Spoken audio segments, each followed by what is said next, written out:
Everything we call color has three attributes or axes, and we know these as value, saturation, and hue. Value is the simplest to talk about, since color is simply dark and light differences. Every color reflects or projects varying amounts of light, and there's no absolute standard for the correct amount of any hue. We can't really say, we can't use purple for this problem. Purple's too dark, because you can add lightness to purple, and it is still purple.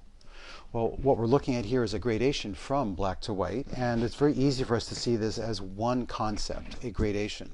When we break it up into smaller parts, we can handle this much more easily as chunks of information. But when we break down the differences between those different chunks of information, we'll notice here that right here at this band, this band, this band, this band, that the dark part seems to get a little darker here, and the light part seems to get a little lighter. And now that you've been staring at this for about 60 seconds, maybe you're seeing it too. There's nothing wrong with your monitor. That is called Mach banding, M-A-C-H banding. And it is part of your visual system because we are so attuned to edges, we will create high contrast differences even if they don't exist in those edges. This is a 9-step grayscale in between black and white. That means there's white on top, black on the bottom, and 9 steps of gray in between. This gives us 10% increments, and it's very easy to learn value this way. Many art schools give an assignment of creating in paint a value scale like this. Once you've learned this, and it's like bicycle riding, once you learn it, you don't forget it, you can look at a color and say, you know, that's 65% gray, and it's an enormous help for you to be able to analyze things that way. Well, if I turn the background to 50% gray, you'll notice that the beginning part is now grouped with the background. The dark part on the bottom seems a little darker. The light part, though, is very dramatically lighter, and I've done nothing digitally to this other than add a background. When I change that background to complete darkness, the light part seems to be quite luminous, almost glowing at the edges. Well, that's, again, part of the human visual system. We are going to be much more sensitive to lights in a dark field, and they tend to blossom, they tend to bloom and glow, and it's actually a little disturbing. Where do we use value? We use it for everything we see. The human brain loves value. It is really all we ever want. You can watch an entire 2-hour black and white movie and never go, where's the color? Because we can follow life. We can figure out where stop signs are, say stop and go. We can figure out where doors are so we don't bump into them. We can go through our entire life without color. It won't be as much fun, but we can survive without it. Well, in line, we need contrast for line, pretty much. We barely even think of something as a line unless there is some dark light contrast involved. So it works for line work, and it works obviously for large areas of background like this. Now, this is not the world of painting. This is the world of drawing. And line is something that we all start with. When you first started to do artwork, it is not likely that you started with paints. It's more likely that you probably started with line, and that's because our brain, our primary visual cortex, wants edges. That is how we make sense out of the world. Now, this is a painting. It's not line anymore. But she stands out because she is light against a considerably darker background, and it is her light silhouette against a dark background that defines this entire picture. There is color in it, but it is not something that one would remember. It does not make a big impact. There are many reasons why we've used a lot of darkness or lightness and not a lot of color, and some of them are cultural. At many points in history, especially European history, black was a favored color because it was a Protestant color. It was a statement against the indulgences, the perceived indulgences of the Catholic Church at that time. So people wore black to talk about their humility and their basicness, in a way, that they were not ostentatious. At that time, painters painting, as you can see on wood panels here, not on canvas, were very sensitive to subtle, minute differences in blacks. Chiaroscuro is a method of using very strong high contrast differences, usually from a single point light source, so that light and dark is how you define an image. And this marks the beginning of artists actually considering light to be what it was they were supposed to show in a painting. Up until this point, paintings were somewhat conceptual. that they were always lit with a soft general light with no or not much sense of shadow and not much sense of highlight, that people were people, and it doesn't matter if they're lit at different times of day, it's still the same person. But with chiaroscuro, and in this case with Caravaggio, we are now capturing a moment. We're not capturing an absoluteness of a person who was alive yesterday and will most likely be alive tomorrow, but we're capturing a moment, and that is a sensitivity to light and dark contrast.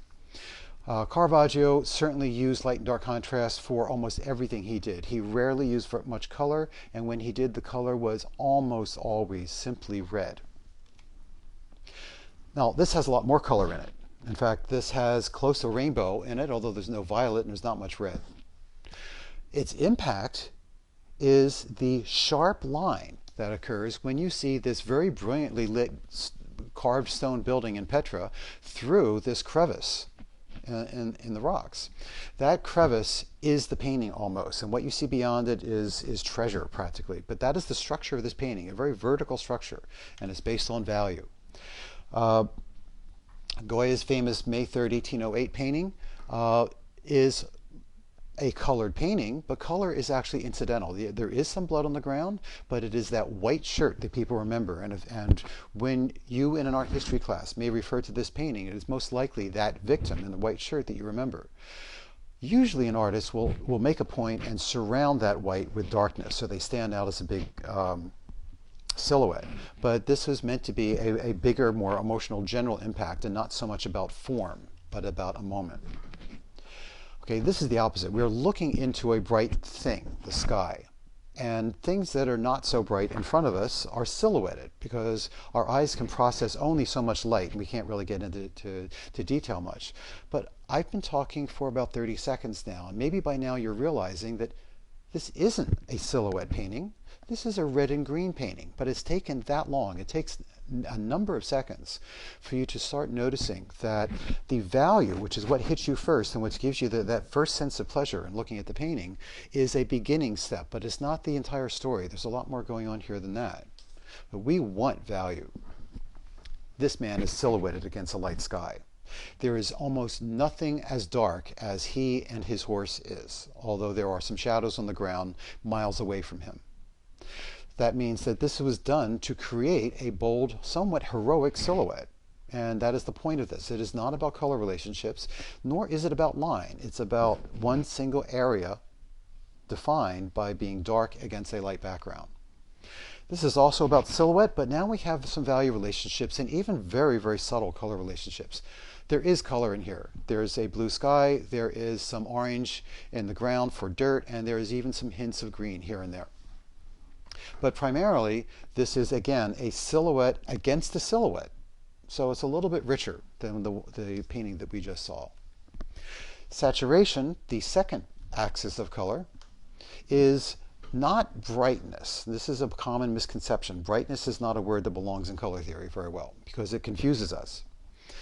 Light colors are bright, but so are intense colors.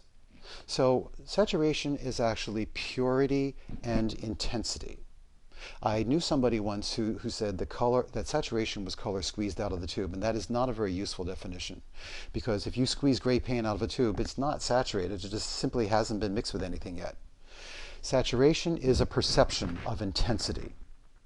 We now live in a world in the 21st century in which we have saturation around us every day. 500 years ago, saturation was rare. It was found in flowers. It was found in bird feathers.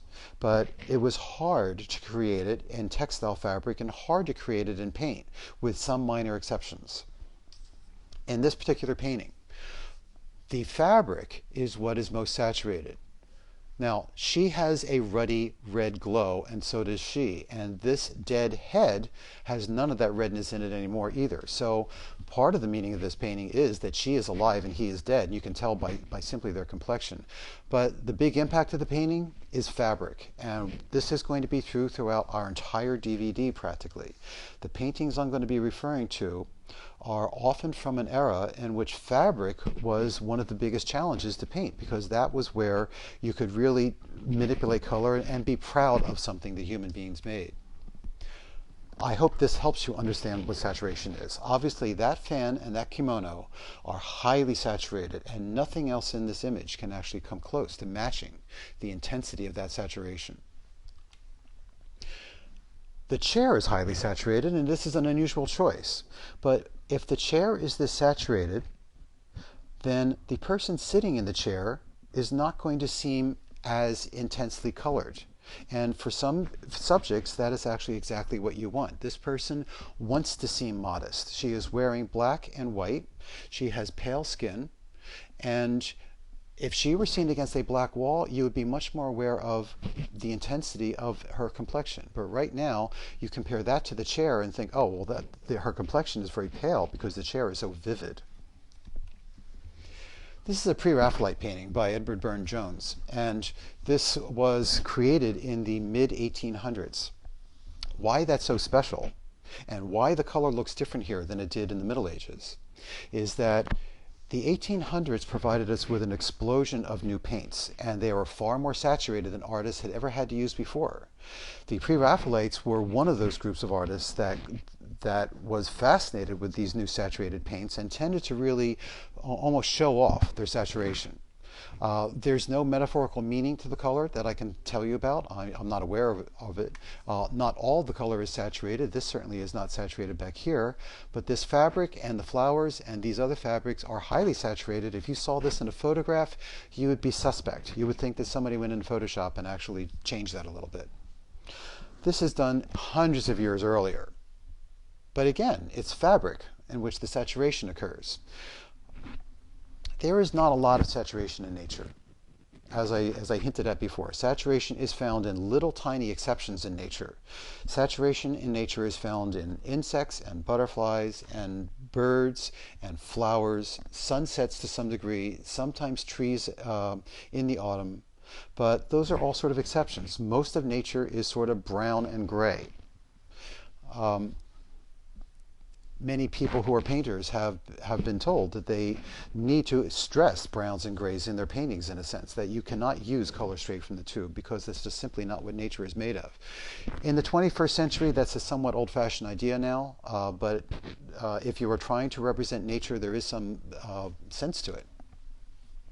This is called At the Dressmakers, and I mentioned the title only because the saturation of the fabric is the point of this. Yes, there is some social contact, but this is almost all about rendering fabrics and showing you how bright they are. Notice that there's almost nothing on the wall behind our subjects that is going to contrast or is going to challenge the intensity of those fabrics. This is highly saturated, as were a lot of the paintings that Maxfield Parrish did. We are looking at a sunset scene in which the sun is to our backs. So everything we're looking at is being bathed in warm horizon-light sunlight. Now there's something in this painting that you could not photograph, and that is red light, making this very red, making these clouds red, making the trees red, is going to make green things look brown. So this green is somewhat fanciful and decorative. It's not unattractive, but it's also not the way that sunset light would actually work.